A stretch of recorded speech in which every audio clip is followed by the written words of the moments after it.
Kian? Kian, bubuksan ko na tong pinto ha? Anong ginagawa mo dito? Please, I need to be alone.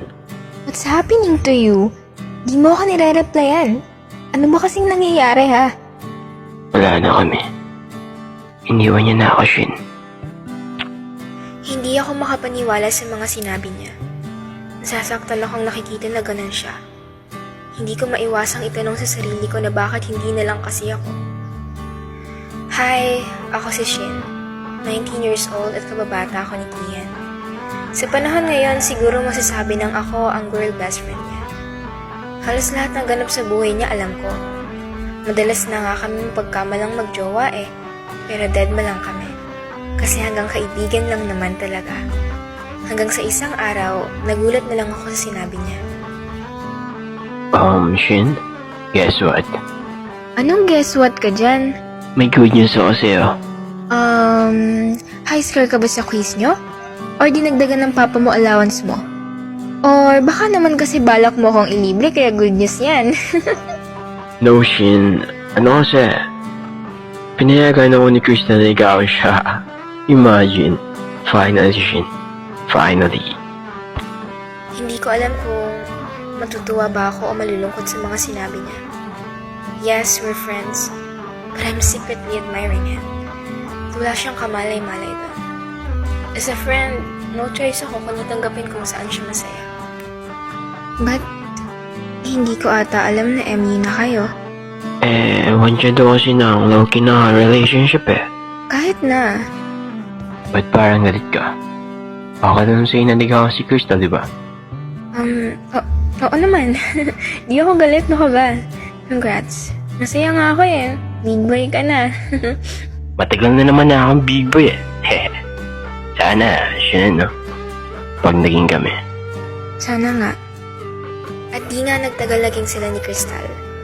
Simula noon, dinistansya ko sarili ko sa kanya. Bilang kaibigan niya, marunong akong lumugar. Alam ko kung hanggang saan lang dapat ako. Kahit na deep inside me, nakakaramdam ako ng kirot na di ko maintindihan. It's been months and bihira na lang kami mag-usap ni Kian. Almost half a year na sila ni Crystal and nakikita ko naman na masaya si Kian kaya sinusuportahan ko lang siya. Hanggang sa bigla na lang walang reply, ni wala man lang kumusta akong natanggap kay Kian. Parang ang lungkot din ng mga post niya lately. And wala akong kaide-ideya sa kung anong nangyayari sa kanya kaya minabuti kong dalawin siya sa kanila. Kian? Kian? Bubuksan ko na tong pinto ha? Nagulat ako sa bumungad sa akin. Mugto ang mga mata niya at halatang ilang araw na siyang umiiyak. Napansin ko ang pagpayat nito. At that moment, I know something wrong is happening sa boy best friend ko. Anong ginagawa mo dito? Please, I need to be alone. What's happening to you? Di mo ako nire-replyan. Ano ba kasing nangyayari ha? Wala na kami. Iniwan niya na ako, Shin. Hindi ko maiwasan na maluha sa mga sinabi niya. Hindi ko akalain yung taong minahal niya ng sobra, yung taong pinili niyang makasama habang buhay ay siya pang sisira sa kanya. Nakita ko kung paanong minahal niya ng sobra si Crystal.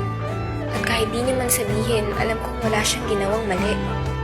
Niyakap ko siya ng mahigpit. Ano bang mali sa akin, Shin? Ginawa ko naman lahat Walang mali sa'yo. In fact, tama ka. Ginawa mo naman lahat Baka kasi hindi talaga kayo para sa isa't isa. Baka hanggang doon na lang talaga lahat. Pero hindi ibig sabihin na susuko ka na. Nandito pa ako, Kian. At nandito lang ako palagi kahit anong mangyari. Hindi ko na kaya, Shin. Gusto ko na lang mawala. Wala pa talaga akong halaga. Pinahal ko siya ng sobra. Sobra, Shin, pero bakit nagaganto? You are worth it. Huwag mong isipin na may kulang sa'yo. Huwag mong isipin na hindi ka mahalaga kasi you're worth more than everything. Hindi nakita ni Crystal sa'yo. Hindi siya kawalan, Kian.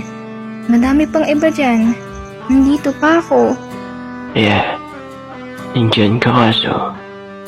At that moment, ang tumatakbo sa isip ko ay sana ako na lang. Para di na siya nasasaktan ng ganon. Pero wala akong guts na aminin sa kanya yung nararamdaman ko kasi I don't wanna ruin our friendship. Bakit nga ba kasi hindi na lang ako?